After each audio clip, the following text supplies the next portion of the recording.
Et en fait, ce deal qui a été passé avec Winders, l'espèce de blonde, la pédale blonde, la hollandaise, qui incarnerait le sursaut arien.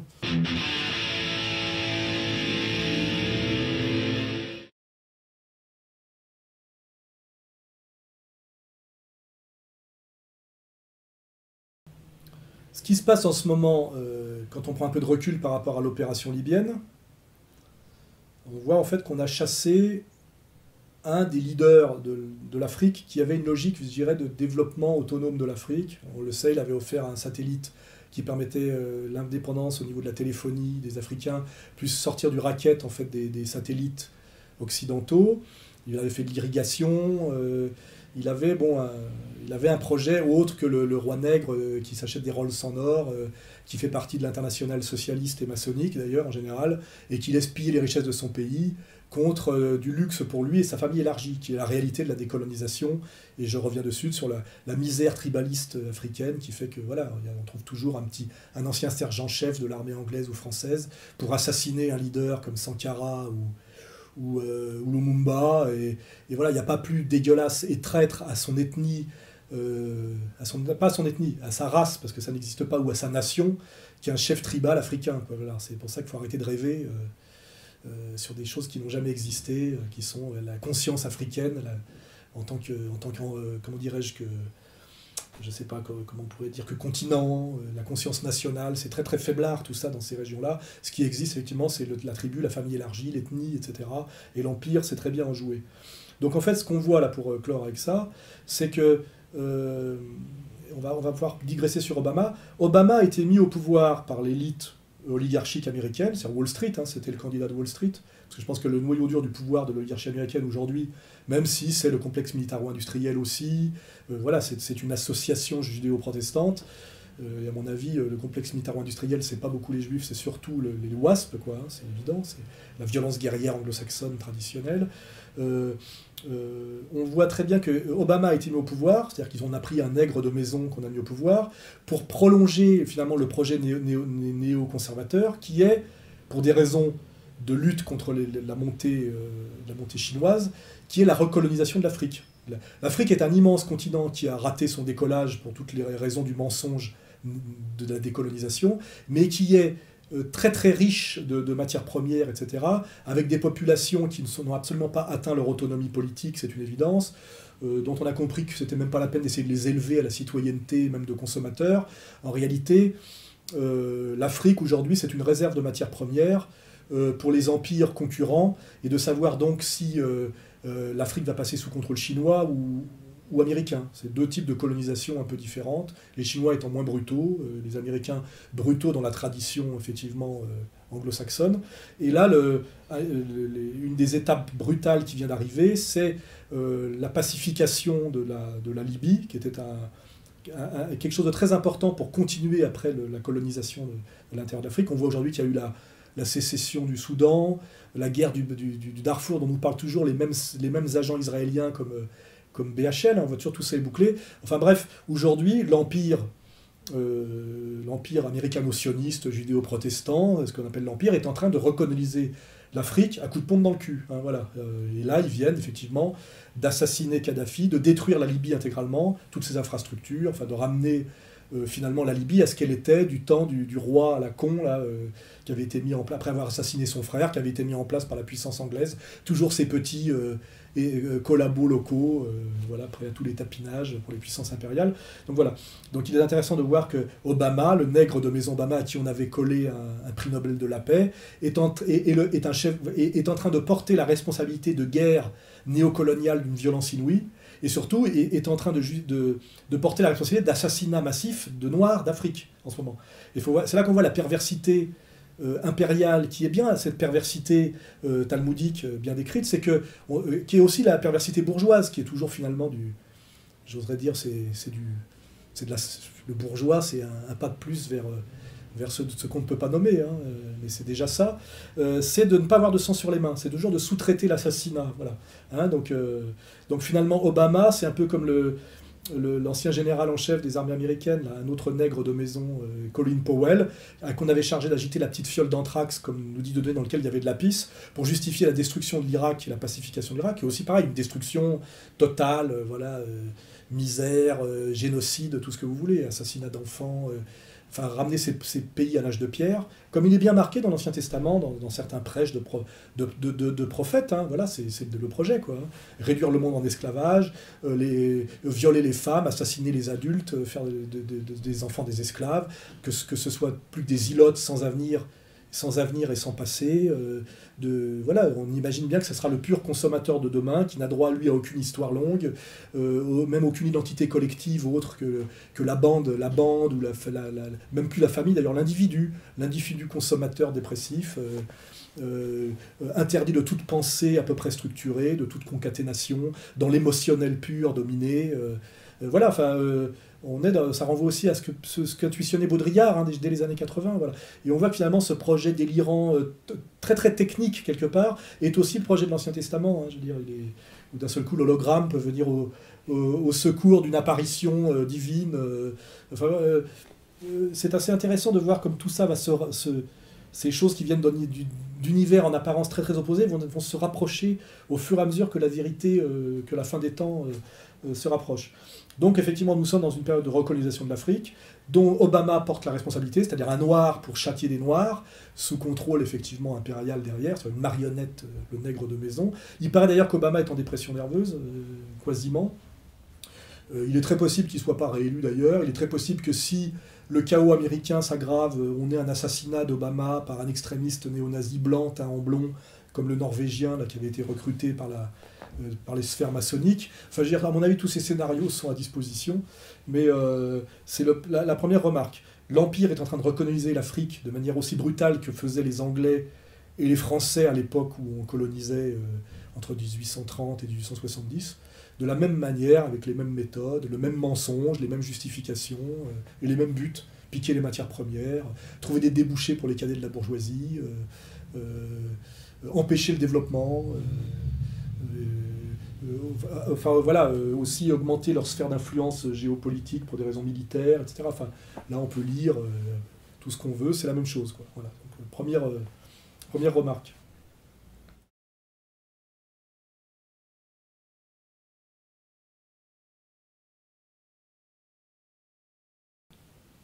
Les néoconservateurs, dans les années Bush, ont voulu imposer par la force les démocraties à l'occidental, en Irak, etc. Ils ont vu que c'était pratiquement impossible. Aujourd'hui, ils ont fait évoluer leur stratégie. Ils se sont dit finalement, un certain islam est compatible avec le projet impérial, puisque c'est antinational. Et ils se sont dit finalement, puisqu'on ne peut pas l'abolir, on va s'en servir. Et là, il y a le même pacte qui a été passé en Europe avec la montée de la droite réactionnaire sous sponsoring impérial, qui correspond à ce que j'appelle le passage du libéralisme libertaire, qui était la logique de destruction nationale depuis 68 jusqu'à l'époque Finkielkraut-Zemmour, et maintenant ce que j'appelle le libéralisme sécuritaire ou libéralisme réactionnaire. C'est-à-dire qu'aujourd'hui, l'Empire, en Occident, je reviendrai après parce que c'est pareil pour l'islam, depuis 10 ans, dit « Ok, avant on était anti-réactionnaire, finalement ça ne nous gêne pas la réaction pour le sociétal, du moment que ça ne touche pas au macroéconomique. » C'est-à-dire que maintenant, on est dans les néoconservateurs sont devenus plus intelligents. Ils disent, et on le voit, ils l'ont fait avec la Ligue lombarde, la Ligue du Nord. Ils disent, on veut bien qu'une certaine extrême droite revienne au pouvoir, à condition qu'elle ne touche pas au marché, et au marché mondial libre. C'est-à-dire qu'on a aujourd'hui des gens qui sont sociétalement réactionnaires, on le voit en Belgique, en Hollande, en Angleterre, des extrêmes droites en Italie, qui sont sociétalement réactionnaires, mais qui sur le plan économico-social sont des libéraux et des mondialistes. Hein. Donc on voit bien que, avant on avait les libéraux libertaires qui étaient poussés, parce qu'il fallait détruire ce qu'avait fait De Gaulle, etc. Et maintenant on passe au libéralisme réactionnaire. Et en fait ce deal qui a été passé avec Winders, l'espèce de blonde, la pédale blonde la hollandaise qui incarnerait le sursaut arien, et qui est en fait un sioniste inconditionnel et un libéral mondialiste inconditionnel, c'est-à-dire un tapin peint en blond, quoi. Je veux dire, voilà, c'est... Voilà, Geert Wilders a l'habitude de signer ses déclarations contre l'islam. Dès l'ouverture de son procès lundi, il revendique les propos qui lui sont reprochés. L'islam qualifié de religion fasciste, le Coran comparé à Mein Kampf. Il ne retire pas un mot. Je suis assis ici comme suspect parce que j'ai dit la vérité selon ma vision. Formellement, je suis en procès, mais avec moi, c'est la liberté d'expression de beaucoup de Néerlandais qui est poursuivie en justice. We are all Israel, and I always say that the reason that Dutch or German parents can sleep at night is because Israeli parents lay awake at night because their children are in the army fighting or defending their country against the Islamic Jihad, and their fight is our fight. So at the end of the day, we are all Israel. On a la même chose en Angleterre aujourd'hui où une certaine extrême droite racialiste anglaise anti-musulmane se voit accompagnée par des prêches de rabbins new-yorkais. People ask why do we support Israel? People accuse us of being Zionists or at least being part of a new world order plot against all Muslims and Islam as a whole. So I'm going to put that conspiratorial rubbish to bed once and for all and make things crystal clear. We believe that Israel has a right to exist. We believe Israel has a right to defend itself from any aggressor, Islamist or otherwise. And if those two things make me a Zionist, then so be it. I must be a Zionist.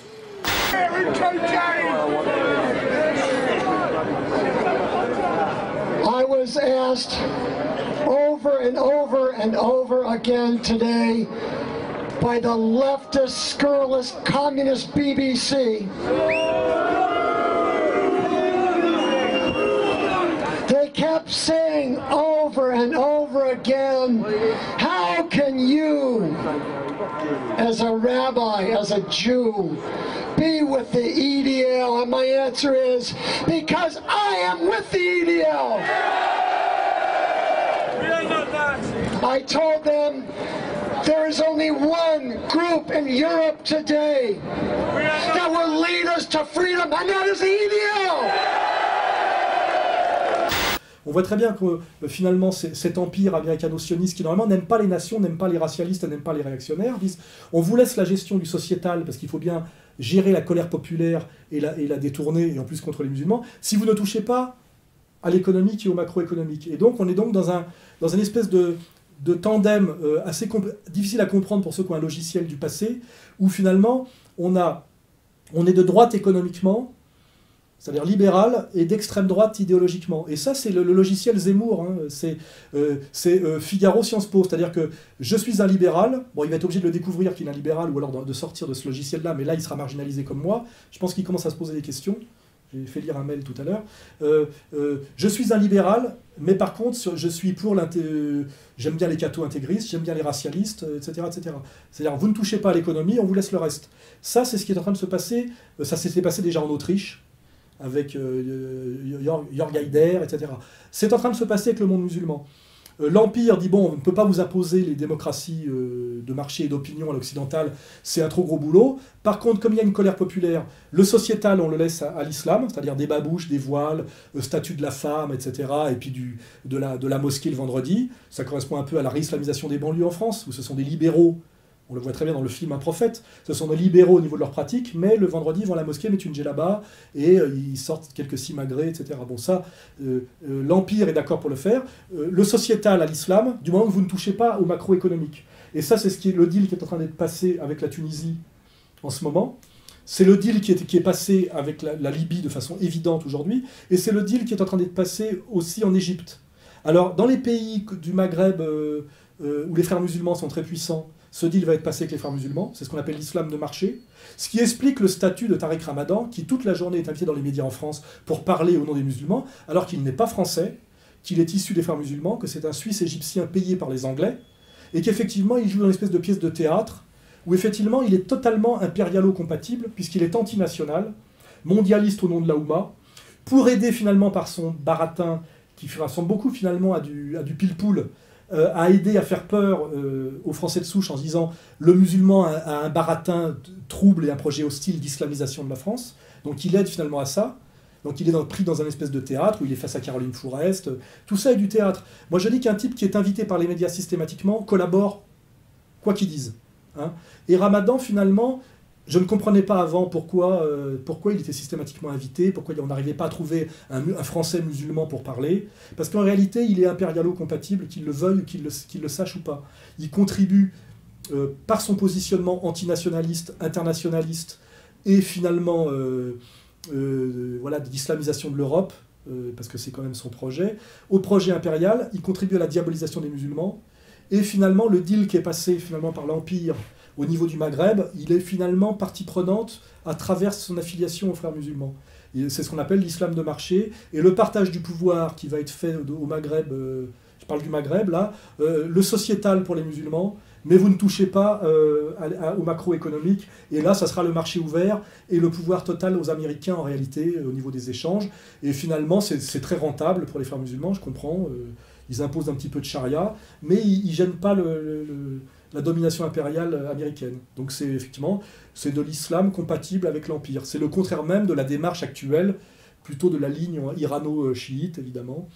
Et alors dans les pays comme l'Arabie Saoudite, ça existe déjà depuis toujours. La matrice c'est ça, c'est-à-dire un islam totalement radical au niveau sociétal et une économie totalement américanisée, avec une tartufferie totale. Vous avez des gonzesses totalement en niqab dessous avec des strings, comment dirais-je, Louis Vuitton, et qui se font tirer dans des grands hôtels en douce, à tout va, des types effectivement qui interdisent aux femmes de conduire des bagnoles et qui vous disent, qui maintiennent un rigorisme religieux d'apparence incroyable, et qui dès qu'ils sont dans leurs énormes appartements, c'est le whisky, la cocaïne, on voit toujours qu'il y a des liens entre le trafic de cocaïne et les arrivées de vacanciers saoudiens à Marbella. Vous voyez, c'est cette tartufferie pseudo-salafiste incroyable, et finalement c'est la matrice de l'islam impérial, c'est le sociétal à un islam de soi-disant rigoriste qui est en fait de la babouche, de la djellaba, et qui correspond finalement à Cortex, vous voyez, aux islamo-racailles. C'est beaucoup de signes islamiques arabisants, beaucoup d'idéologies réactionnaires de type blédarde au nom de l'islam, c'est-à-dire c'est gommer en fait tout ce que l'islam a apporté de progressiste à la péninsule arabique au moment où il a émergé et qui fait que c'est devenu un empire. C'était sortir effectivement du tribalisme nomade arabe pour en faire un empire monde, c'est-à-dire qu'en fait c'est un contresens total par rapport à comprendre ce que c'est que l'islam universel, c'est un islam anti-universel, mais par contre, de ce point de vue-là, c'est un islam totalement compatible avec l'empire. Et ce deal va être passé en Égypte en douce, ce deal est déjà passé en Libye d'une manière différente, là avec la charia, etc. C'est en fonction effectivement des interlocuteurs islamiques locaux. Ce deal existe depuis déjà l'après-guerre en Arabie Saoudite. Ce deal va exister sans doute demain en Égypte. Alors il faut par contre pour le peuple produire effectivement de l'islam, parce que c'est la fierté se fait sur l'islam, et aussi du pro-palestinisme d'apparence. Ce qui, à mon avis, explique que Erdogan a produit des films très antisionistes, comme La Vallée des Loups, pour cacher derrière qu'il y a des bases américaines de l'OTAN qui sont en train de poignarder dans le dos la Syrie dans une logique de destruction de la Syrie. C'est là qu'on voit quand même que, voilà, qu'on voit effectivement que la Turquie ne joue pas la résistance anti-impériale. Elle joue sa carte grand turc dans un jeu global comment dirais-je, en pactisant avec l'Empire, finalement dans des intérêts purement grand turcs. Hein, voilà.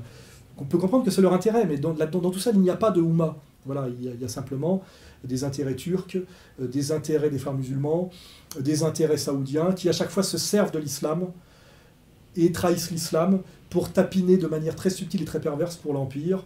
Et tout ça me ramène effectivement au fait que quand je vois Tariq Ramadan, je vois un occidental bourgeois en cravate, pas très courageux finalement dans les vrais combats. Quand on a fait la liste antisioniste avec Dieudonné, il n'est surtout pas venu, qui dès qu'il m'a croisé par hasard s'est excusé devant les médias, et qui a beau et finalement de temps en temps envoyer un petit pic au lobby qui n'existe pas, mais qui finalement le maintient en selle. C'est quand même Sarkozy et Bernard Lévy qui l'ont choisi pour parler des musulmans de France, quoi.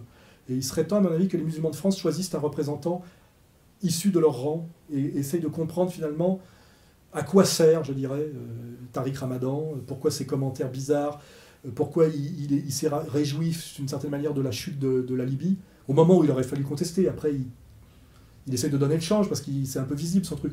Il n'est pas très actif sur la Syrie, etc. quoi, voilà. À mon avis, il est empiro-compatible. Voilà. Voilà, énième digression. Et comme par hasard, pour moi, le seul savant de l'islam qui a une analyse radicale au niveau théologique et au niveau géopolitique et politique, radicale, d'une grande pureté, d'une grande profondeur d'intelligence, c'est, je le dis, Cheikh Imran Hossein, mais c'est pas un hasard, parce que ce n'est pas un savant de l'islam issu du Maghreb colonisé et soumis, ce n'est pas un musulman issu du monde arabe, finalement entièrement perverti par les Saouds, mais aussi le Qatar, tous ces émirats pétroliers vendus à l'Empire. C'est un musulman issu de Trinidad et Tobago qui professe, là où à mon avis l'islam a une certaine indépendance théologique, parce qu'une indépendance politique et géopolitique, qui est l'islam indonésien. C'est-à-dire que c'est un théologien mélanésien, hein, je crois, mélanésien. C'est-à-dire qu'il est dans la sphère réellement où un musulman peut penser l'islam indépendamment de toute soumission, qui est l'islam, qui est d'ailleurs le plus nombreux, qui est l'islam asiatique. Voilà. Et c'est parce que c'est un théologien réellement insoumis, parce que j'ai dit que tous les autres sont des soumis, tous, hein, ce sont des soumis, des tapins en babouche, c'est parce que c'est un musulman insoumis, ce qui n'est d'ailleurs pas le même cas qu'un musulman de résistance comme les chiites d'Iran, qui eux mènent un combat pour leur survie, hein, donc c'est encore autre chose, hein, voilà, c'est encore autre chose. Je me sens encore plus proche, je dirais, au niveau intellectuel de Sheikh Imran Hussein que du Hezbollah et du Hamas, parce que le Hezbollah et le Hamas défendent des intérêts qui sont les leurs, c'est-à-dire des Palestiniens brutalisés, humiliés, ou des Libanais qui ont vu ce que c'était que la perversité sioniste qui a détruit pratiquement le Liban, ou alors des Iraniens qui effectivement luttent contre comment dirais-je, contre l'Empire américain en tenant leur point faible, c'est-à-dire le point faible de l'Empire, c'est le tenir par les couilles, et ses couilles, c'est Israël. Et les couilles, c'est le Hamas et le Hezbollah, vous voyez, les deux couilles. Donc en fait, l'Iran est très engagé dans le soutien à la Palestine parce que c'est un moyen d'emmerder l'Amérique. Si jamais un jour ils se réconcilient avec l'Amérique, je ne suis pas sûr qu'ils auront autant d'intérêt pour ça, à être pro-palestinien en tant que chiites, perses. Ce n'est pas dans leur logiciel intrinsèque. Alors que ce qui m'intéresse, c'est que Sheikh Imran Hussein, c'est que sa vision du monde est purement religieuse. Elle n'est pas dictée par des intérêts politiques, géopolitiques, que ce soit des intérêts ou des soumissions. Chez les Iraniens, c'est un intérêt, c'est-à-dire c'est un intérêt insoumis, mais un intérêt. Chez les autres, que ce soit l'Arabie ou le Maghreb, c'est de la pure soumission. Hein. Voilà. Alors c'est le seul théologien pour moi authentique qui est libre de toute contingence et qui fait de la théologie musulmane. Pour moi, il y en a sans doute d'autres, mais celui-là, j'en suis sûr, c'est Sheikh Imran Hussein. Et comme par hasard, c'est le seul qui se soit fait prendre en photo avec mon livre dans la main, Comprendre l'Empire, pas Tariq Ramadan, évidemment pas Cortex, ni tous les comment dirais-je, je ne parlerai pas des imams imposés à la France par le Maroc, la Tunisie, je ne parle pas de l'Algérie, parce que c'est très compliqué, l'Algérie c'est encore autre chose, des islams financés par les Saoudiens, des islams sous contrôle du CRIF, du ministère de l'Intérieur. Là je crois qu'on a mis tous les imams français de plus de 35 ans. Hein. Je veux dire, donc c'est pour ça que je m'intéresse beaucoup au travail de Sheikh Imran Hussein, que comme par hasard, il respecte mon travail, que comme par hasard, nos lectures convergent, que comme par hasard, il ne s'attaque pas au catholicisme, il est incroyablement courageux dans ses positions antisionistes et incroyablement cohérent, il montre du doigt tous les islams de collaboration, de soumission, et ce n'est pas hasard, et comme par hasard, il est cité par aucun savant de l'islam de la sphère de soumission impériale, voilà. Et c'est pour ça que moi, il m'intéresse au plus haut lieu, et que d'ailleurs, nous allons, dans un proche avenir, avec son accord, traduire et publier ses livres en français. Il y a 3 livres majeurs, Jérusalem dans le Coran, qui sont, à mon avis, la manière la plus intelligente pour les musulmans de se servir, comment dirais-je, de ce qu'il y a d'écrits prophétiques dans l'islam, pour aujourd'hui comprendre l'avenir du monde, faire de la politique et de la géopolitique. Et non pas de se servir de n'importe quel hadith, machin truc, pour faire une espèce de combat, c'est un peu question pour un champion, d'espèces de couillons de banlieue de 25 ans, qui sont islamisés depuis 2 ans, qui osent donner leur avis sur une religion qui demande une vie entière de travail et de connaissances, alors qu'eux, ils y sont retournés depuis 2 ans, alors qu'ils souvent ne parlent même pas l'arabe classique, et qui se permettent de donner des leçons d'islamisme, de pureté salafiste, etc., alors qu'ils vendaient encore du shit hier, et qu'ils sont sortis de prison avant-hier. Voilà. Voilà. Donc moi, mon petit bonhomme en islam, c'est Sheikh Imran Hussein. Voilà. Hein.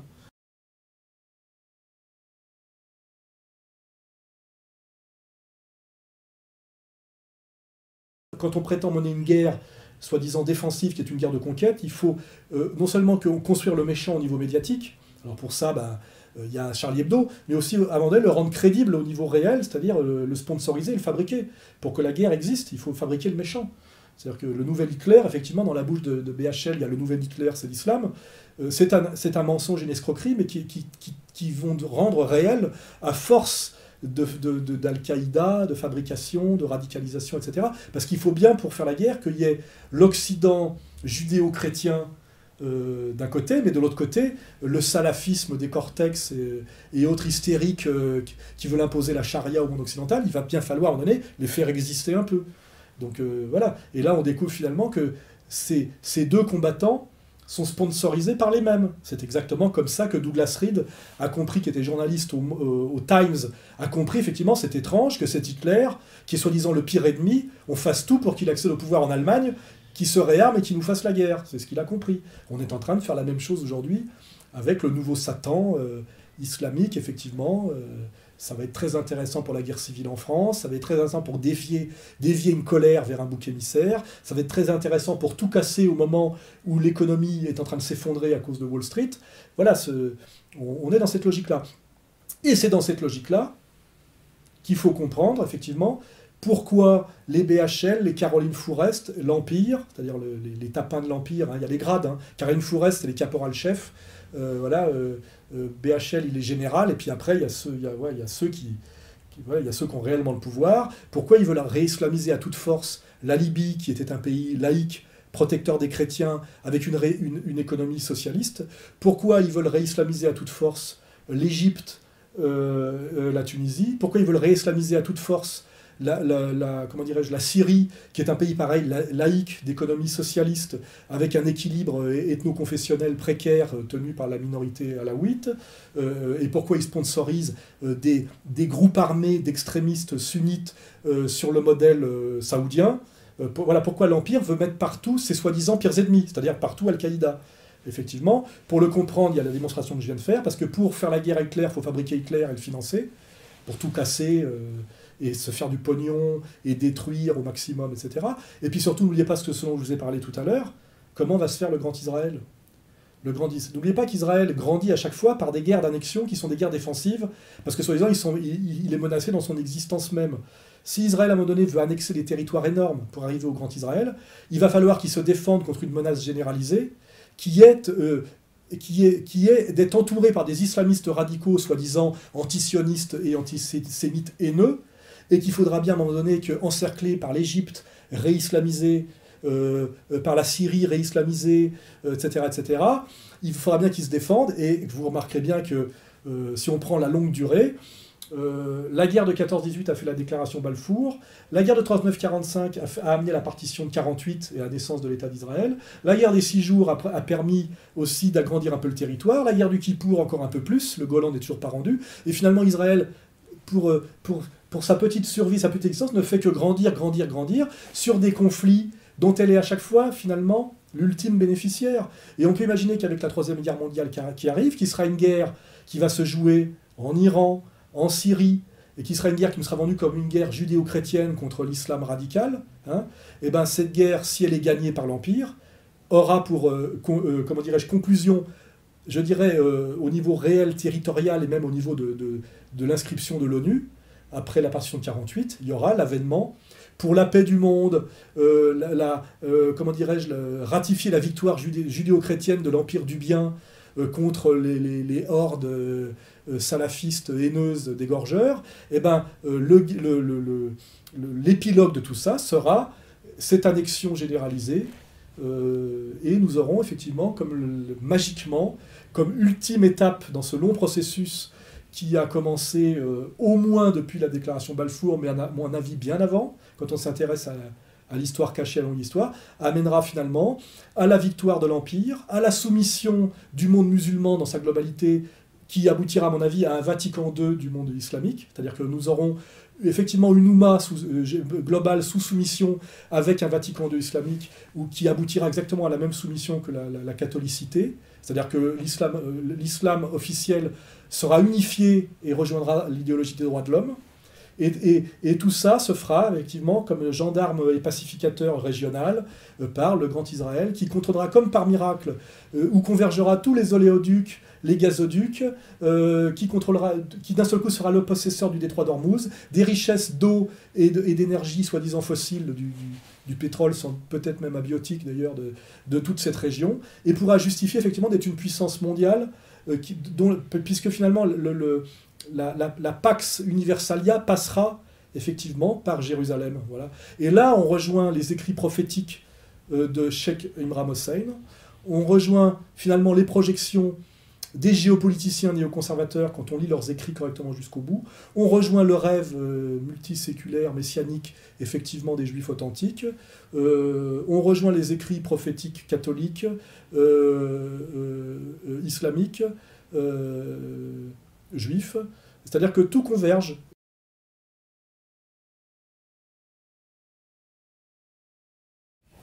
Oui, parce que alors j'ai montré le courrier du con du mois, en général des menaces de mort, des insultes avec des fautes d'orthographe, mais je reçois beaucoup de courriers de gens qui me disent merci pour vos livres, de m'avoir fait redécouvrir certains pans de l'histoire que je ne connaissais pas, je me réintéresse à la politique, à l'histoire, souvent des Français d'origine immigrée, des Français de droite qui s'intéressent au marxisme grâce à moi, des Français de gauche qui découvrent le mensonge du communiste officiel sur la colonisation, la décolonisation, etc. etc. Enfin, voilà, c'est très agréable. C'est pour ça que je continue aussi, parce que je reçois beaucoup plus de félicitations que d'insultes. Et quand je marche dans la rue, il y a beaucoup plus de gens qui viennent me serrer la main et me dire bravo pour ce que vous faites, j'aime bien ce que vous faites, que de gens qui m'insultent ou qui m'agressent. Donc là-dessus, il n'y a pas de problème. Donc je vais vous lire, après avoir lu le courrier du crétin, le moulin, ce qu'on peut appeler le moulin à vent du mois, là, il y a un jeune qui m'écrit et qui me dit « Monsieur Soral, c'est un mail, depuis des mois, je cherche pourquoi les Occidentaux font tout pour installer les islamistes dans les pays arabes et généralement musulmans. » Ce dont on vient de parler. C'est-à-dire BHL se réjouissant qu'Al-Qaïda, qu'on nous montrait hier comme le pire ennemi du monde occidental, prenne le pouvoir en Libye. Voilà, ça veut dire quelque chose. Pourquoi faire tomber les hommes qui tiennent les pays, de Gbagbo à Kadhafi en passant par Saddam, et j'en passe, puisque ça dure depuis 20 ans. C'est-à-dire à chaque fois mettre à bas des pays laïques qui protègent les chrétiens pour mettre des fondamentalistes musulmans, soi-disant, alors qu'on prétend que c'est le pire danger et le pire ennemi. Et alors le type continue. La réponse, je l'ai eue hier soir en regardant Apocalypse, documentaire sur la montée d'Adolf Hitler. Un documentaire grotesque de propagande avec le commentaire lu par le crétin Mathieu Kassovitz, qui était... alors il nous parle de la propagande de Goebbels, mais alors c'est marrant, c'est que la propagande de Goebbels, à côté de ce qu'on a pris dans la gueule avec ce documentaire à la con, diffusé par Arte, c'était à côté, c'était sophistiqué, parce que là on est vraiment avec un psychiatre ou un psychanalyste à la fin, avec un accent d'ailleurs d'Amérique du Sud, on vous explique la montée du nazisme par la psychiatrie, vous voyez, pas par l'économie, la géopolitique, voilà, c'est... L'Allemagne, abreuvée de discours et de manifestations grandioses, va perdre le contact avec la réalité. Quand l'Allemagne sera prête, Hitler, féroce et obstiné, l'entraînera, et le monde avec elle, dans une longue nuit, peuplée des fantômes de 50 millions de morts. Raconté par Mathieu Kassovitz, découvrez le vrai visage du monstre. Dans la petite boutique d'Hoffmann à Munich, Hitler, toujours inspiré par Wagner, fasciné par les amples mouvements des chanteurs de ses opéras, étudie toute une gestuelle dominatrice avant de la mettre en pratique dans les premiers grands rassemblements nazis.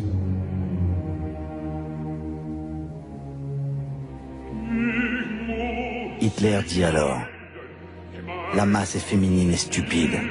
La seule chose qui la rend stable, c'est l'émotion et la haine. »